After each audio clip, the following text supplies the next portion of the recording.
अस्सलाम वालेकुम। Hope so you are all fine. So basically आज हमारी इंग्लिश के एक और टॉपिक पर वीडियो है वर्ब से रिलेटेड। लास्ट टॉपिक में हमने कॉजेटिव वर्ब डिस्कस किए थे, तो आज थोड़ी सी और वर्ब की टाइप्स हैं। फिर इसके बाद वर्ब का एक पार्ट रह जाएगा सब्जंक्टिव का, वो थोड़ा सा ही है, वो मैं इंशाल्लाह ताला नेक्स्ट में डिस्कस करूँगी। अच्छा, आज हम स्टार्ट करते हैं ट्रांजिटिव इंट्रांजिटिव वर्ब से। ये हम अपनी स्कूल लेवल से ये वर्ब्स पढ़ते आते हैं और हमें बेसिक कंसेप्ट इसका आता होता है, तो बस इसको जस्ट एक दफ़ा रिवाइज ही करना है ताकि as a go through short list में हो जाए। अच्छा, ट्रांजिटिव और इंट्रांजिटिव का आपको पता है मेन जो इनमें डिफरेंस आता है, इंट्रांजिटिव अपने साथ ऑब्जेक्ट नहीं लेता और अपने मीनिंग को इसी तरह जस्टिफाई कर देता है, लेकिन ट्रांजिटिव हमारे पास ऑब्जेक्ट लेता है। इसके अलावा इनमें कुछ और डिफरेंस ये है कि मैंने लिखा है इंट्रांजिटिव के साथ कि जो इंट्रांजिटिव होता है वो अपने साथ प्रेपोजिशन लेता है, पैसिव वॉइस उसका नहीं बन सकता क्योंकि बेसिकली ऑब्जेक्ट तो होता ही नहीं उसके अंदर, और ऑब्जेक्ट के अंदर और पैसिव वॉइस के अंदर नेसेसरी है कि सब्जेक्ट ऑब्जेक्ट का इंटरचेंज हो आपस में, तो इसीलिए इसकी कोई पैसिव फॉर्म नहीं होती इसकी। ये हमारे पास ट्रांजिटिव के अंदर पैसिव वॉइस भी इसका बन सकता है, और लेकिन ट्रांजिटिव अपने बाद क्योंकि ऑब्जेक्ट लेता है तो इसके बाद प्रपोजिशन नहीं आती।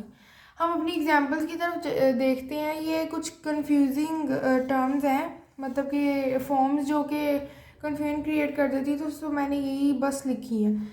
लाए, ले, लेन, लेट, लेड, लेड। अच्छा, ये इसकी सेकंड और थर्ड फॉर्म्स हैं। अब लाए और इसमें क्या फ़र्क है, एक है लेटना, एक है लेटाना। जो हमारे पास लाई, ले, लेन है ना, वो इंट्रांजिटिव है। लेट, लेट, लेट ट्रांजिटिव है। अब देखते हैं हम इसको एग्जांपल में किस तरह जस्टिफाई करते हैं, क्योंकि उसी में हमने आइडेंटिफाई करना होता है। ही ले on the bed after work. अब आप देखें कि यहाँ पर जो हमारे पास जो ले है उसके बाद यहाँ पर इस वाले एग्जांपल के अंदर उसके बाद प्रेपोजिशन आ रही है ऑन द बेड। अब मैंने कहा था कि जो प्रेपोजिशन लेगा वो इंट्रांजिटिव है, यहीं से आप उसको आइडेंटिफाई कर सकते हैं कि जो हमारे पास यहाँ पर ले होगा वो सेकंड फॉर्म के अंदर ये वाले आ रहा है और ये इंट्रांजिटिव है। अच्छा, नेक्स्ट के अंदर भी ले है। अब किस तरह हम इसको आइडेंटिफाई हमने किया, मैंने कहा था कि ट्रांजिटिव के बाद ऑब्जेक्ट आता है, तो यहाँ पर ले द चाइल्ड है, तो चाइल्ड एक ऑब्जेक्ट है, तो इसलिए ट्रांजिटिव है। इसके बाद कोई प्रेपोजिशन नहीं आ रही ऑन, इन या फॉर या इस तरह कुछ, तो ये हमारे पास ट्रांजिटिव होगा। इसी तरह फॉल, फेल, फॉलन और फेल, फेल्ड, फेल्ड। एक गिरना है, एक गिराना। जो फेल, फॉलन है वो इंट्रांजिटिव है, फेल्ड, फेल ट्रांजिटिव है। अच्छा, एग्जाम्पल्स देखते हैं। दी leaves fell on the ground. अब यहाँ पर ये हमारे पास प्रेपोजिशन है। प्रेपोजिशन मेन एक फैक्टर है इसको आइडेंटिफाई करने का। बाकी फॉर्म्स तो आपको मतलब याद होती ही हैं कि कौन सा है। तो फेल यहाँ पर इंट्रांजिटिव हुआ, और यहाँ पर नेक्स्ट वाला जो मैंने एग्जाम्पल लिखा है failed the tree. The tree object है, तो ये हमारे पास ट्रांजिटिव हो गया। बस एक छोटी सी टेक्निक इसको आइडेंटिफाई करने की, आप ऑब्जेक्ट को आइडेंटिफाई कर लो या फिर आप प्रेपोजिशन को आइडेंटिफाई कर लो, आपको पता चल जाएगा कौन सा वो है वर्ब। अच्छा, राइज, रोज, रीजन में भी यही चीज़ है। रेज, रेज, रेज, एक उठना है, एक उठाना और पब्लिश करना है। जो फर्स्ट वाला है वो इंट्रांजिटिव है, सेकंड वाला ट्रांजिटिव है। अब इसकी एग्जांपल मैं दे देती हूँ। The sun rises in the east. अब जो हमारे पास ये है इसके अंदर इन प्रेपोजिशन है, तो ये मैं इस वाले की बात कर रही हूँ इंट्रांजिटिव की। अब रेज की कैसे परवरिश करना, for example my father raised the family of 5 children. अब यहाँ पर रेज्ड दी फैमिली मैंने बोला है, फैमिली ऑब्जेक्ट है, तो जाहिर सी बात है ट्रांजिटिव वर्ब की टाइप हुआ।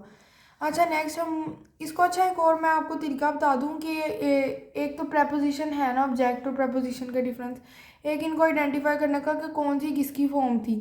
मैंने तो बेसिकली जो याद किया हुआ था ना कि जो ईडी वाली फॉर्म्स होती है ना सारी, जो मतलब कि सेकंड थर्ड फॉर्म जिनकी ईडी ईडी आ रही हो, वो हमेशा ट्रांजिटिव होती है। मतलब कि जिनमें मतलब डी आ रहा हो, जो सेकंड और थर्ड फॉर्म जिनकी सेम हो। अब यहाँ पर देखें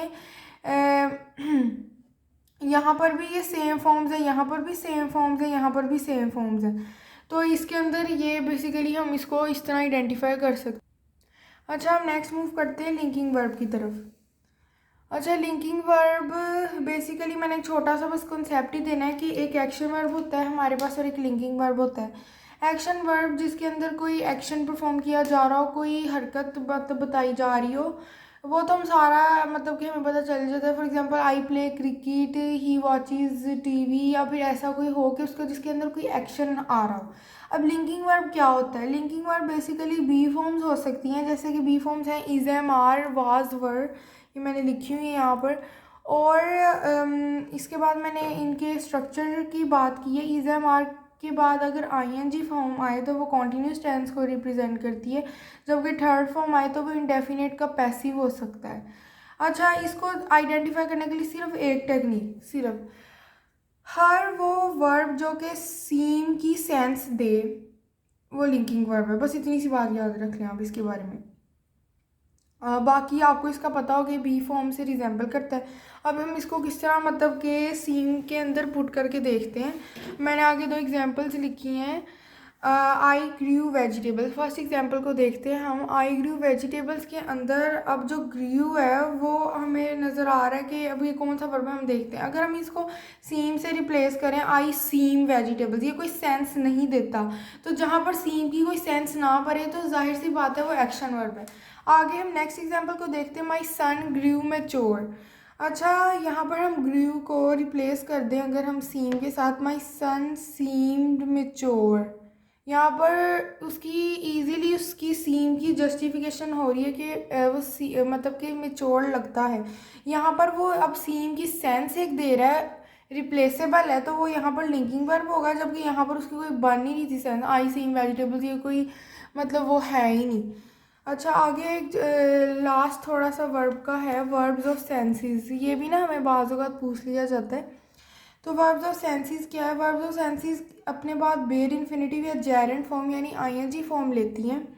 अच्छा, मैंने यहाँ पर अपनी बुक से ही एग्जांपल ली है।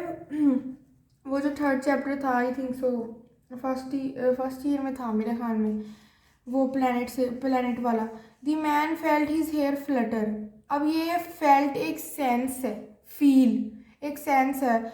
और यहाँ पर उसके बाद दो ऑप्शंस मैंने लिखी। तो बेयर इन्फिनिटिव वो होता है जो विदाउट टू फर्स्ट फॉर्म हो। अब ये flutter without to first form है, तो ये करेक्ट होगी। इसके बाद कोई ईडी वाली फॉर्म नहीं, सिंपल फर्स्ट फॉर्म आनी है, बस ये इतना याद रखिए। आईएनजी फॉर्म कहीं पर अगर ऑप्शन में वो दी हो और वो सूटेबल उस तरह लगी हो। मिस्टर मनाना सा you pick up the pocket book, ये भी हमारे चैप्टर से ही एग्जाम्पल है। अब इसके अंदर देखिए सॉ, सी एक वर्ब ऑफ सेंस है, तो इसके अंदर हम पिकअप लगाएंगे वही बेर इन्फिनिटिव, ना हमने ईडी वाली फॉर्म लगाई ना हमने टू प्लस इन्फिनिटिव लगाया। सो बस यही आज के लिए था, थोड़ी सी वर्ब की टाइप्स। तो होप सो कि आपके लिए हेल्पफुल रहे। ऑल द बेस्ट, अल्लाह हाफिज़।